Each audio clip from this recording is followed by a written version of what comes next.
मान्यवर, यहां कुछ सदस्यों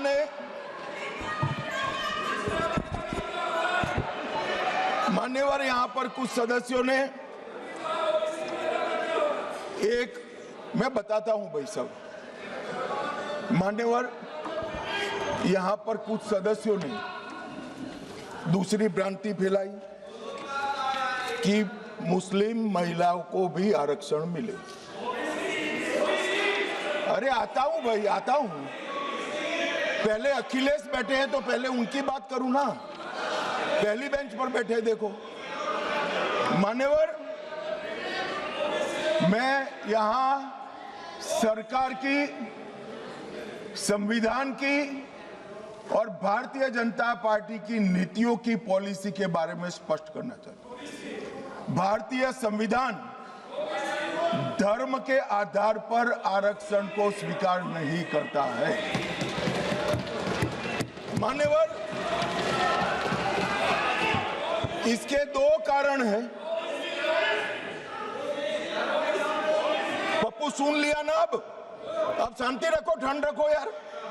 चलो मान्यवर,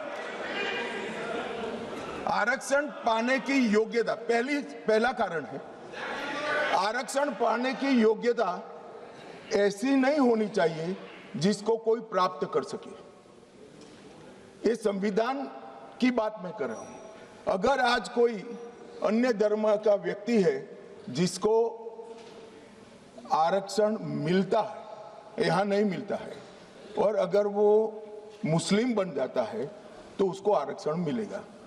तो आरक्षण जन्म से ही मिलता है मान्यवर, किसी प्रकार से प्राप्त नहीं किया, इसलिए वहां पर उसको सील किया है। और दूसरा, ओवैसी जी ध्यान से सुनना, दूसरा अनुच्छेद 15(4) के अनुसार आरक्षण उन लोगों के है, उन लोगों के लिए है जो सामाजिक और शैक्षिक रूप से पिछड़े वर्ग में आते हैं या अनुसूचित जाति और अनुसूचित जनजाति में पैदा हुए हैं। अनुच्छेद 16(4) इसके तहत आरक्षण पिछड़े वर्ग को, नागरिकों को दिया जाता है। अब संविधान में कहीं पर भी धर्म के आधार पर आरक्षण देने की मान्यता नहीं है। ये इंडी अलायंस वालों ने अपनी तुष्टीकरण की राजनीति के कारण इस देश में मुस्लिम आरक्षण की डिमांड खड़ी करना चाहते हैं, और ये संविधान की बात करते हैं। कोई भी संविधान पढ़कर बता दे मुझे, संविधान के किस आर्टिकल से धर्म के आधार पर आप आरक्षण करोगे? कोई बता दे मुझे। एक भी आर्टिकल में कोई प्रोविजन नहीं। मान्यवर, इसलिए भारतीय जनता पार्टी, हमारी सरकार, दोनों का नीति स्पष्ट है। जो संविधान सम्मत नहीं है वो धर्म के आधार पर आरक्षण हम ना भी देंगे, ना कभी किसी को देने देंगे।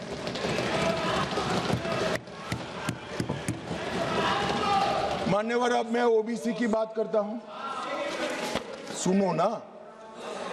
सीट बदल देनी पड़ेगी पप्पू जी। मान्यवर, इस देश में ओबीसी का सबसे बड़ा कोई विरोधी पार्टी है तो मैं बिल्कुल कंफ्यूजन के बगैर कह सकता हूं, कांग्रेस पार्टी है। इन्होंने चौधरी चरण सिंह और सीताराम केसरी का अध्यक्ष का, दोनों को काल पूरा नहीं कर रहे। 1957 में, ध्यान से सुनना, अखिलेश जी कहां बैठे हो आपको मालूम होना चाहिए। 1957 में काका साहेब कालेलकर समिति के सुझाव आए जो ओबीसी को आरक्षण देते थे। उन्होंने काका साहब कालेलकर समिति के पूरे सुझावों को ठंडे बस्ते में डाल दिया।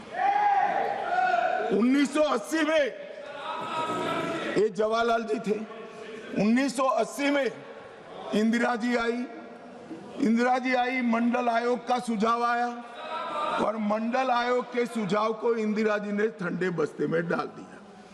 90 में जब बीपी सिंह आए तब वो मंडल आयोग का इम्प्लीमेंटेशन लेकर आए और उस वक्त मान्यवर विपक्ष के नेता राजीव गांधी थे।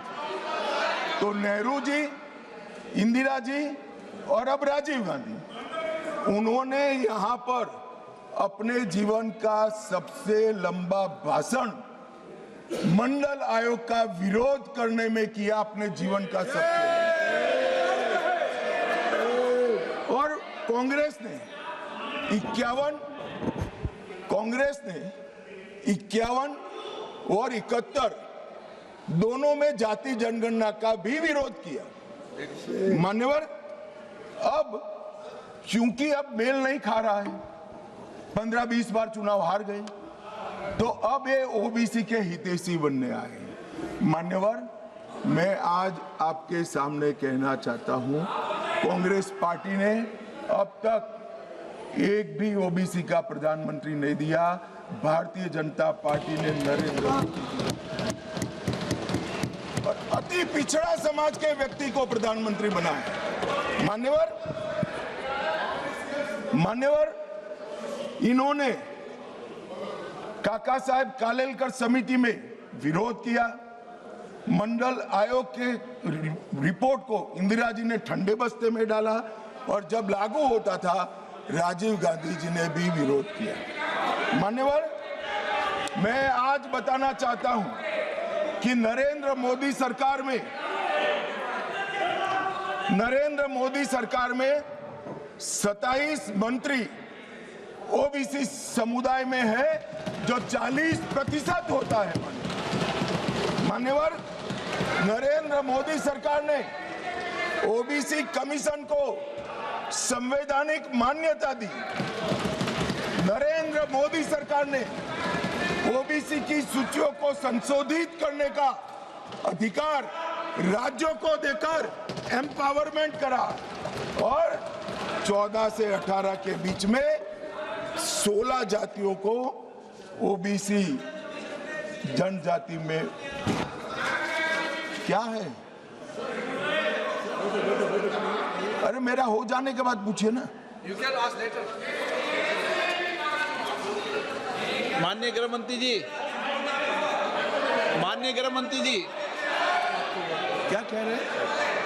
बाद में you can ask later.